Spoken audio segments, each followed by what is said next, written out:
ଶ୍ରୀ ଜଗନ୍ନାଥ ସଂସ୍କୃତି ପ୍ରଚାର ସଂସ୍ଥାନ। ଶ୍ରୀ ଜଗନ୍ନାଥଙ୍କ ଜୀବନ୍ତ ଜ୍ଞାନକୋଷ। ଦିବଙ୍ଗତ ପୂଜ୍ୟପାଦ ପଣ୍ଡିତ ସଦାଶିବ ରଥ ଶର୍ମା। ଜନ୍ମ 20/2/1917 ଏବଂ ପରଲୋକ 2/4/1998। 60 ଦଶକଠାରୁ ମୃତ୍ୟୁ ପର୍ଯ୍ୟନ୍ତ ଶ୍ରୀମନ୍ଦିର ଗୁମୁଟ ପିଣ୍ଡିରେ ବସିଥାନ୍ତି ମଠା ପାଟ ପରିହିତ ବୃଦ୍ଧ ବ୍ରାହ୍ମଣ। କପାଳରେ ଚନ୍ଦନ, ଘର ମଝିରେ ସିନ୍ଦୁର ଟୋପା, ଅଗ୍ରଭାଗରେ ଠାକୁରଙ୍କ ବିଭୂତି, ଧବଳ କେଶ, ସୁଶୋଭିତ ଦାଢ଼ି। ସଂସ୍କୃତ ଶ୍ଲୋକର ଅନର୍ଗଳ ଉଚ୍ଚାରଣରେ ସଦା ସର୍ବଦା ବ୍ୟସ୍ତ ଥିବା ଏହି ବ୍ରାହ୍ମଣ ଆଉ କେହି ନୁହନ୍ତି, ସେ ହେଉଛନ୍ତି ପଣ୍ଡିତ ସଦାଶିବ ରଥ ଶର୍ମା। ଶ୍ରୀଜଗନ୍ନାଥ ସଂସ୍କୃତିର ଗବେଷକ, ପ୍ରଚାରକ, ସାଧକ, ପ୍ରବୀଣ ବିଦ୍ୱାନ ପଦ୍ମଶ୍ରୀ ପଣ୍ଡିତ ସଦାଶିବ ରଥ ଶର୍ମା। ସେ ଥିଲେ ଶ୍ରୀଜଗନ୍ନାଥ ଓ ବ୍ରାହ୍ମଣ ସଂସ୍କୃତିର ଜୀବନ୍ତ ଜ୍ଞାନକୋଷ। ତାଙ୍କର ଜନ୍ମ ପ୍ରସିଦ୍ଧ ବ୍ରାହ୍ମଣ ଶାସନ ବୀର ହରେକୃଷ୍ଣପୁର ଶାସନରେ ଥିବା ତାଙ୍କ ଅଜାଙ୍କ ଘରେ। ସେ ପୁରୀ ପଥୁରିଆ ସାହିର ଶ୍ରୀରାମଚନ୍ଦ୍ର ରଥ ଶର୍ମା ଓ ଶ୍ରୀମତୀ ସୀତାଦେବୀଙ୍କ ଔରସରୁ ଜନ୍ମଗ୍ରହଣ କରିଥିଲେ। ପିତାମାତା ଥିଲେ ଶ୍ରୀଜଗନ୍ନାଥଙ୍କ ପରମ ଭକ୍ତ।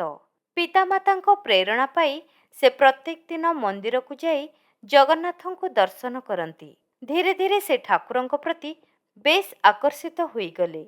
ଏଥିସହ ଶ୍ରୀଜଗନ୍ନାଥଙ୍କ ତତ୍ତ୍ୱ ସମ୍ବଳିତ ପୁସ୍ତକ ଅଧ୍ୟୟନ କରି ତାହାର ନିର୍ଯାସକୁ ନିଜେ ହୃଦୟସ୍ଥ କରିପାରିଥିଲେ।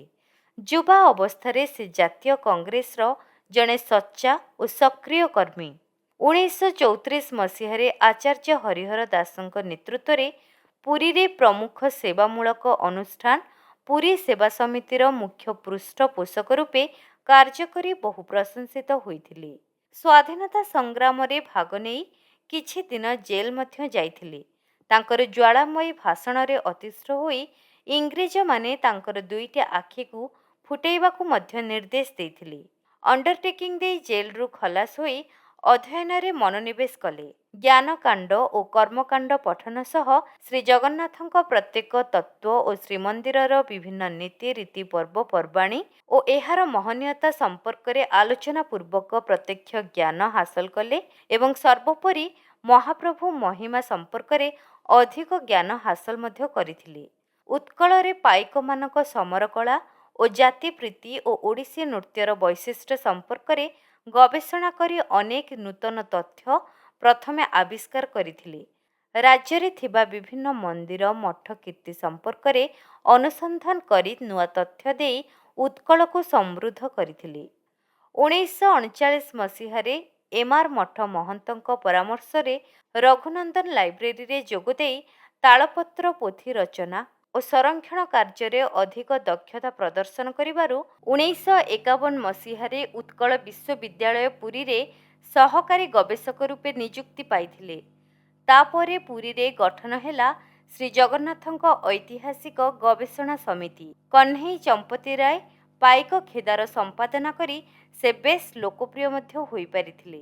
ସାରା ଭାରତରେ ମହାପ୍ରଭୁଙ୍କ କୃପାରୁ ସଂସ୍କୃତ ଜଗନ୍ନାଥ ତତ୍ତ୍ୱ ଓ ଜଗନ୍ନାଥ ସାହିତ୍ୟରେ ତାଙ୍କର ଅଖଣ୍ଡ ଜ୍ଞାନ ମଧ୍ୟ ରହିଥିଲା।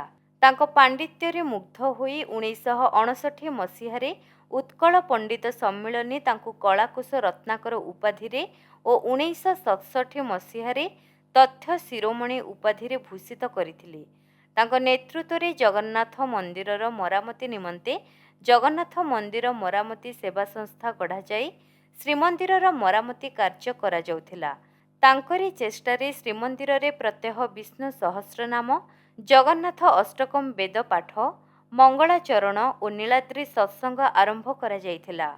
ଦେଶ ବିଦେଶରେ ତାଙ୍କରି ଉଦ୍ୟମରେ ଜଗନ୍ନାଥ ମନ୍ଦିର America, Los Angeles, Varanasi, Koraput, Keonjhar, Bhubaneswar, Cuttack ଓ ବିଭିନ୍ନ ସ୍ଥାନରେ ପ୍ରତିଷ୍ଠା ମଧ୍ୟ କରାଯାଇଥିଲା।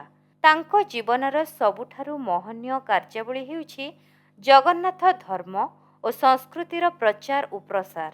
ତାଙ୍କ ରଚିତ ପ୍ରାୟ 75 ଖଣ୍ଡ ବହି ପ୍ରକାଶିତ ହୋଇଥିଲା। ସେଥିମଧ୍ୟରୁ ଶ୍ରୀ ସ୍ତୋତ୍ର ସ୍ଥାପତ୍ୟରେ ମୈଥୁନ୍ୟ, କଳା ବ୍ରହ୍ମର ପୁଣି ନବକଳେବର, ବିମଳାଷ୍ଟକ, ନୀଳାଦ୍ରିଶ ଚଉତିଶା, ନେପାଳ ଓ ଶ୍ରୀଜଗନ୍ନାଥ ଓ ଅନ୍ୟାନ୍ୟ ବହୁ ଅମୂଲ୍ୟ ଗ୍ରନ୍ଥ ପ୍ରକାଶିତ କରିଥିଲେ।